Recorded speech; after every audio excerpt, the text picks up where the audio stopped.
श्री विदुर जी महाराज कहते हैं, आपने बड़े विस्तार पूर्वक श्री पृथु चरित्र को आपने सुनाया। अब हम श्री पृथु जी महाराज की वंश परंपरा को सुनना चाहते हैं। आप कृपा पूर्वक मुझे बताइए। श्री मैत्रेय ऋषि कहते हैं, विदुर जी श्री पृथु जी महाराज के ज्येष्ठ पुत्र हैं विजिताश्व। ये 5 भाई हैं। विजिताश्वम, धूम्रकेशम, हर्यक्षम, द्रविड़म, घृतम। विजिताश्व, धूम्रकेश, हर्यक्ष, द्रविड़ और घृत, ये 5 भाई हैं। सबसे बड़े हैं विजिताश्व। श्री मैत्रेय ऋषि कहते हैं, विदुर जी ये अपने भाइयों से बड़ा प्रेम करते हैं।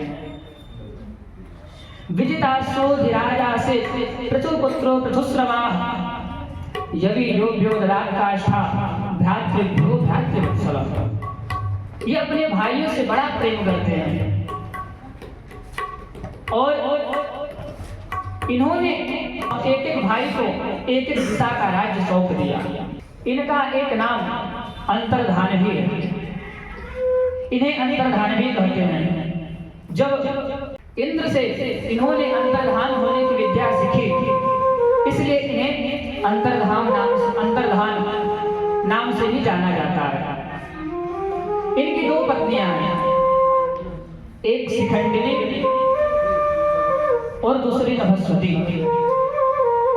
शिखंडिनी के गर्भ से इन्होंने पावक, पौमान और सुचि नाम के 3 सुपुत्र उत्पन्न किए।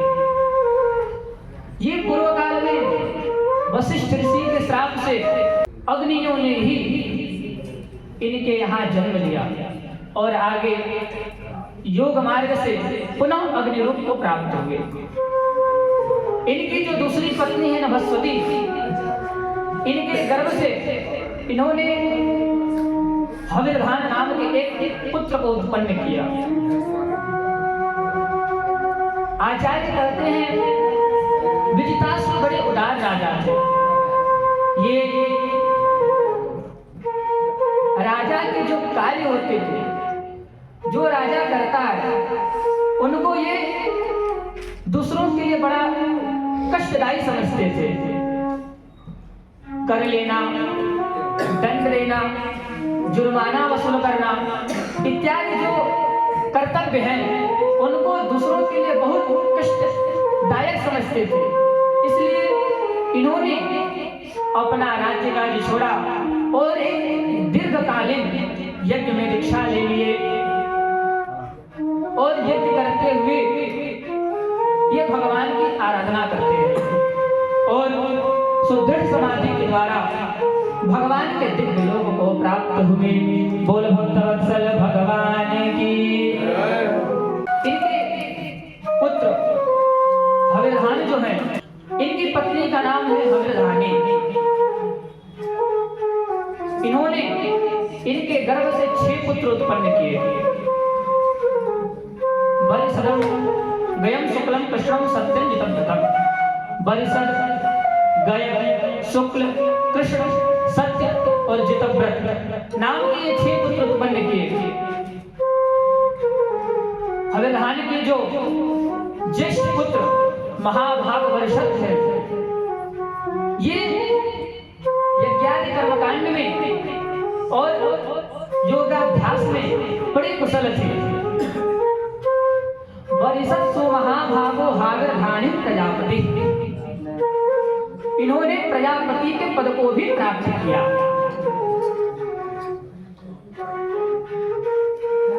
ये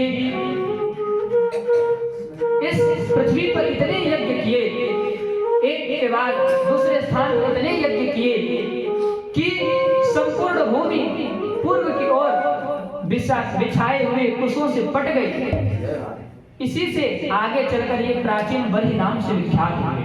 राजा प्राचीन बलि ब्रह्मा के कहने से समुद्र की कन्या शतद्रुति से इन्होंने विवाह किया और शतद्रुति के गर्भ से इन्होंने 10 प्रचेता नाम के पुत्र को उत्पन्न किया। ये बड़े धर्मज्ञ धर्मज्ञ थे, एक से नाम और एक आचरण वाले थे। जब पिता ने इन्हें संतान उत्पन्न करने का आदेश दिया, तब ये समुद्र में जाकर 10,000 वर्ष तक घोर तपस्या की और भगवान श्री हरि की आराधना करते रहे। जब ये तपस्या करने के लिए जा रहे थे, तो मार्ग में इन्हें श्री महादेव जी ने इन्हें दर्शन दिया और कृपा पूर्वक जिस तत्व का उपदेश दिया, उसी तत्व का ये ध्यान और पूजन करते थे, तप करते थे। विदुर जी को आश्चर्य हुआ। विदुर जी ने पूछा, महाराज, भगवान शिव तो आत्मा राम है, भगवान शिव का दर्शन तो इतना सुलभ नहीं होता है, तो प्रचेताओं को इनका दर्शन सुलभ कैसे हो गया? हे मैत्रेय जी, हे भगवान, आप हमें बताइए कि प्रचेता और भगवान शिव का समागम कैसे हुआ और भगवान शिव इन पर प्रसन्न होकर के किस तत्व का उपदेश दिए। ये सभी सारी बातें आप मुझे कृपा पूर्वक बताइए। मैत्रेय ऋषि ने कहा कि विदुर जी, ये बात कुछ समय की है। अच्छा, आपने कहा कि भगवान शिव का दर्शन सुलभ नहीं है, आपने ठीक ही कहा, क्योंकि इस संसार में समस्त देहधारियों को भगवान शिव का दर्शन बड़ा दुर्लभ होता है। कितने संत, ज्ञानी, योगिंद्र, मुनिंद्र अपना सब कुछ छोड़ करके, सब कुछ त्याग करके उनके एक झलक को पाने के लिए, उनका दर्शन करने के लिए लाखों वर्षों तक तपस्या करते हैं, फिर भी उनका दर्शन नहीं पाते। यद्यपि भगवान शिव आत्मा राम है, उन्हें ना ही कुछ चाहिए, ना ही उन्हें कुछ करना है और ना ही कुछ पाना है, फिर भी लोक के कल्याण के लिए, संसार के कल्याण के लिए वह अपनी घोर रूपा शक्ति शिवा के साथ विचरते रहते हैं। सत्या युक्तो विचरते घोरया भगवान भव। भगवान शिव अपनी पत्नी शिवा के साथ लोक के कल्याण के लिए सर्वत्र विचरते रहते हैं। जब प्रचेताओं ने पिता के आज्ञा को सिरोधार्य कर पश्चिम दिशा की ओर चलने लगे, तो मार्ग में उन्हें एक विशाल समुद्र के समान एक सरोवर दिखा। बड़ा दिव्य सुंदर स्वच्छ सरोवर, नील कमल, लाल कमल इत्यादि से सुशोभित वह सरोवर था। बड़ा ही दिव्य शीतल मंद सुगंध हवाएं चल रही थी, मानो प्रचेताओं के मन का वह हरण कर रही थी। तभी प्रचेताओं ने देखा भगवान शिव अनुचरों सहित उस सरोवर से बाहर आ रहे थे, उस सरोवर से बाहर निकल रहे थे। इतना सहजता पूर्वक भगवान का दर्शन पाकर प्रचेता अपने आप को धन्य मानने लगे। भगवान शिव का दिव्य स्वरूप, भगवान शिव के गले में रुद्राक्ष की माला है, सर्पों की माला पहने हुए हैं, जटाजूट धारण किए हुए हैं, शीश पर चंद्र विराजमान है, नीला कंठ है। भगवान शिव बाघांबर को धारण किए हुए हैं। अनेक गंधर्व भगवान के सुयश का गान कर रहे हैं और ऐसे दिव्य भगवान शिव उस सरोवर से बाहर आ रहे हैं। भगवान शिव को जैसे ही प्रचेताओं ने देखा, दंडवत प्रणाम किए और अपना परिचय बताते हुए कहा, उन्होंने अपना परिचय दिया।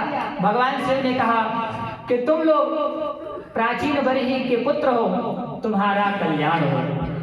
उसके बाद यहाँ पर भगवान शिव ने प्रचेताओं से कहा, तुम लोग भगवान विष्णु के परम भक्त हो, इसलिए तुम्हें एक तत्व का हम उपदेश देते हैं।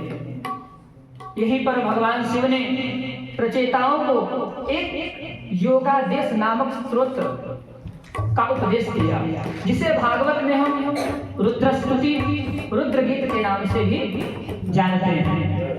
श्रीमद् भागवत के चतुर्थ स्कंध अध्याय 24 श्लोक संख्या 33 से 79 के अंतर्गत लगभग 47 श्लोकों में भगवान शिव ने श्रीमन नारायण की स्तुति गाई है। श्री मैत्रेय जी कहते हैं, विदुर जी, भगवान शिव प्रचेताओं से कहते हैं, आप लोग सावधान होकर के सुने। जिस तत्व का हम उपदेश करने जा रहे हैं उस तत्व को आप लोग सावधान होकर के सुने। श्री रुद्र उवाच, भगवान शिव कह रहे हैं, जितं त आत्मविद्धुर्य स्वस्तये स्वस्तिरस्तु मे भवताराध्यसाराध्यं सर्वस्मा आत्मने नमः। भगवान शिव कहते हैं, प्रभु जितं त आत्मविद्धुर्य, हे प्रभु आपकी सदा जय हो। आप ही योगियों के हृदय में रमण करते हैं। आप सच्चिदानंद स्वरूप हैं। आप ही त्रिगुणातीत हैं। आप ही सत्व रज तम तीनों प्रकृति के मूलभूत कारण हैं। आप ही कर्ता, आप ही करण और आप ही कर्म, ये सब कुछ आप ही हैं। हे प्रभु, एकमात्र जगत गुरु आप ही हैं। अखंड ब्रह्मांड नायक सर्वेश्वर, इस संपूर्ण जगत के आधार भी आप हैं। आप ही ब्रह्मा के रूप में इस सृष्टि का सृजन करते हैं, विष्णु के रूप में पालन करते हैं तथा रुद्र के रूप में संहार करते हैं। हे प्रभु, आपके श्री चरणों में हम बारंबार प्रणाम करते हैं। इस प्रकार से भगवान शिव ने इस योगादेश नामक स्तोत्र का उपदेश दिया और कहा, हे राजपुत्रों, हे प्रचेताओं, ये जो स्तोत्र हमने आपको सुनाया है, ये ब्रह्मा जी ने हम भृगु आदि अपने पुत्रों को सुनाया था। हम प्रजापतियों को प्रजा विस्तार का ब्रह्मा जी ने आदेश दिया, तब इसी स्तोत्र का आश्रय लेकर के अपने अज्ञान से निवृत्त होकर के इसका आश्रय लेकर के हमने अनेक प्रजा की रचना की। यह जो हमने स्तोत्र आपको सुनाया है, इस स्तोत्र को एकाग्रचित्त रूप से जो श्रवण करता है उसका निश्चित ही कल्याण हो जाता है। और जो मनुष्य, जो भक्त इसका पाठ करता है, इसका श्रवण करता है, वह संपूर्ण बंधनों से मुक्त हो जाता है। हे राजपुत्रों, मैंने इस योगादेश नामक स्तोत्र का जो आपको उपदेश किया है, इसको अपने हृदय में धारण कर भगवान श्रीमन नारायण का आप ध्यान कीजिए। आपकी तपस्या पूर्ण होने पर आपकी अभिष्ट वस्तु की प्राप्ति आपको अवश्य ही होगी।